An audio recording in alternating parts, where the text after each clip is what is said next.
शुरू अल्लाह के नाम से जो नहायत मेहरबान रहम करने वाला है। अस्सलाम वालेकुम नाज़रीन, आप देख रहे हैं मेरा यूट्यूब चैनल और मेरा नाम है मोहम्मद हारून। अमीर बलाज टीपू के कत्ल केस में जो है हर रोज़ एक नई कहानी जो वो सामने आती है। हर मरतबा जो एक नया शख्स जो है वो सामने आता है, एक नया मोहरा जो है वो दिखाई देता है कि कहीं ना कहीं किसी न किसी शख्स का जो है वो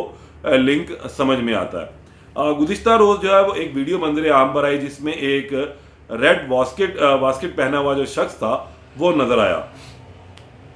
इस शख्स की जो पहचान हुई है वो हारून या इरफान के नाम से हुई है। ये शख्स वहां क्या कर रहा था? अमीर बलाज को जिस वक्त गोलियां लगती हैं तो उसके फौरन बाद जो है हर तरफ गोलियों की आवाज़ सुनाई देती है। साथ ही इस फुटेज के अंदर ये देखा जाता है कि एक शख्स जो है वो ज़मीन बोस हुआ है, ज़मीन के ऊपर गिरा हुआ है औंधे मुंह, और फिर बाद में इसकी शनाख्त जो हुई वो मुजफ्फर हुसैन नामी शख्स के नाम से हुई, और ये मालूम हुआ कि ये शख्स जो है वो ही हमला आवर था जिसने अमीर बलाज के ऊपर हमला किया और इसको जो है वो गोलियां मारकर हलाक कर दिया। लेकिन मुख्तलिफ फुटेजेस जो वो हाथ आती रही। कई फुटेजेस के अंदर कई जगह पर यह साबित हुआ कि ये हमलावर एक नहीं था, कई थे। लेकिन अब जो ताज़ा तरीन फुटेज सामने आई, अब इस फुटेज का अगर फ्रॉन्जिक किया जाए आँख से तो इसमें बहुत सारे जो सवालात हैं वो दोबारा खड़े हो जाते हैं, क्योंकि जिस वक्त गोलियां चल रही होती हैं और एक अजीब सा माहौल जो वो बन जाता है, तो उस दौरान किसी शख्स का बहुत ही आराम से चहलकदमी करना, इधर उधर देखना, चीज़ों को समझना, ये जो है एक बहुत ही सवालिया निशान है। ऐसी हरकत जो है वो बिल्कुल मशकूक गर्दानी जाती हैं, और कुछ इसी तरह ही जो है ये जो शख्स था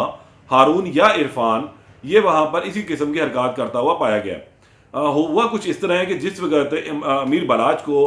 गोलियों का निशाना बनाया जाता है तो उसके फ़ौरन बाद ही मुजफ्फर हुसैन भी मारा जाता है, और फिर एक शख्स जो है वो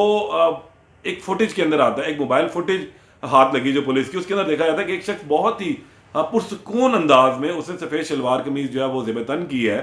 और रेड कलर की वास्केट पहनी हुई है, और चहलकदमी करता हुआ मुजफ्फर के पास से गुजरता है, उस जगह से गुजरता है जहां पर अमीर बलाज को जो है वो निशाना बनाया जाता है। ये शख्स जो है वहां पर एक गिलास भी उठाकर फेंकता है, यानी कि ये उस जगह की निशानदेही करता है कि ये ही वो जगह है जहां पर अमीर बलाज के ऊपर हमला किया गया। उसके बाद ये शख्स टहलता हुआ राइट एंड लेफ्ट देखता हुआ उस कैमरे के से अंदर से आउट हो जाता है। पुलिस ने जो है इस शख्स की जो वो शनाख्त की और इसको फिर गिरफ्तार किया, और अब ये शख्स भी ज़ेर तफ्तीश है कि आया ये वहाँ पर क्या कर रहा था, जो इससे वहाँ पर किस किस्म के क्लू जो हैं वो दिए, आखिर ये जो क्लू थे ये किसको वो देना चाह रहा था, किन लोगों से राब्ते में था, इसका मोबाइल जो है वो भी कब्जे में लिया गया, उससे भी बहुत सारी शवाहिद जो है पुलिस को इकट्ठे हुए हैं। ताहम पुलिस इस हवाले से जो अभी कुछ भी कहने से जो है वो गुरेजा है। पुलिस कुछ नहीं बताना चाहती कि आया ये शख्स कौन है, क्यों है और क्या कर रहा था वहाँ पर, लेकिन ये तमाम जो हकायक हैं वो पुलिस ने कम अज़ कम ज़रूर जान ली हैं। लेकिन इसकी जो शनाख्त हुई है वो हारून या इरफान के नाम से हुई है, और बताया ये जा रहा है कि ये शख्स जो है वो डायरेक्ट राब्ते में था तीफी भट्ट से, और ये बता रहा था उसे कि जो टारगेट था वो अचीव हो चुका है। और ज़रा का ये भी कहना है कि इस शख्स ने वहाँ पर निशानदेही भी की है उस जगह की, एक गिलास को फेंक के, कि इस जगह के ऊपर जो है बलाज पर हमला किया गया। ओवरऑल सूरत हाल यह है कि पुलिस को दर्जन भर से ज़्यादा जो है वो फुटेजेस भी मिली। एहसन शाह के मोबाइल का फोरेंसिक हुआ, उसमें से ऑडियोज़ भी मिली, कुछ गुज़िश्ता फुटेजेस भी मिली, डिलीट शुदा फुटेजेस भी जो है वो रिकवर की गई। इसके अलावा जो है उस मोबाइल से और बहुत से ऐसे शवाहिद मिले जो घूम फिर के जिसकी कड़ियाँ जो है तीफी भट्ट से जाकर मिलती हैं। लेकिन अब सवाल ये पैदा होता है कि एहसन शाह और उसके बाद जो दीगर लोग जो गिरफ्तार हुए वो उन लोगों से तफ्तीश की हद तक पहुंची। पुलिस ने, जिस मैंने गुज़िश्ता व्लॉग में बताया कि जो पुलिस है वो अब ज़िम्मिया मुकम्मल कर चुकी है, ततीमा बयान जो है वो भी लिया जा चुका हुआ है। किसी हद तक जो है वो ज़रा का ये कहना है कि तीफी भट्ट भी वहाँ पर मौजूद था मौके के ऊपर, लेकिन पुलिस ने जो है अपना हतमी अभी इस हवाले से जो है वो कंक्लूड नहीं किया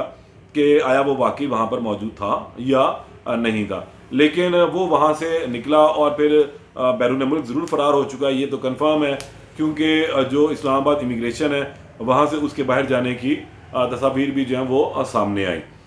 लेकिन अब इस केस के अंदर जो है वो जितना ये लटकता जा रहा है उतनी पेचीदगियाँ भी से पैदा होती जा रही हैं, और जो लोग हिरासत में हैं उन लोगों से जो मिलने वाले बयानात हैं वो भी अभी किसी हद तक जो है वो 50-50 है। ये मैं आपको इसलिए कह रहा हूं कि किसी भी चीज़ की हतमी जो सूरत हाल होती है वो उस वक्त सामने आती है जब पुलिस किसी भी मुल्ज़म को अदालत में पेश करती है और उसके बाद वो सबूत फराहम करती है, इनिशियल सबूत जिसे हम कहते हैं कि इस शख्स का रिमांड चाहिए या नहीं चाहिए, और जो उस शख्स से बरामद की हुई चीज़ें होती हैं उसको फिर वो सिफा मिसल के ऊपर भी लेकर आती है। तो इसलिए अभी इस केस के अंदर बहुत सारी चीज़ें जो है वो होनी बाकी हैं। इस हवाले से जो मुख्तलिफ यूट्यूब्स के ऊपर क्यास आराइयाँ जा रही हैं,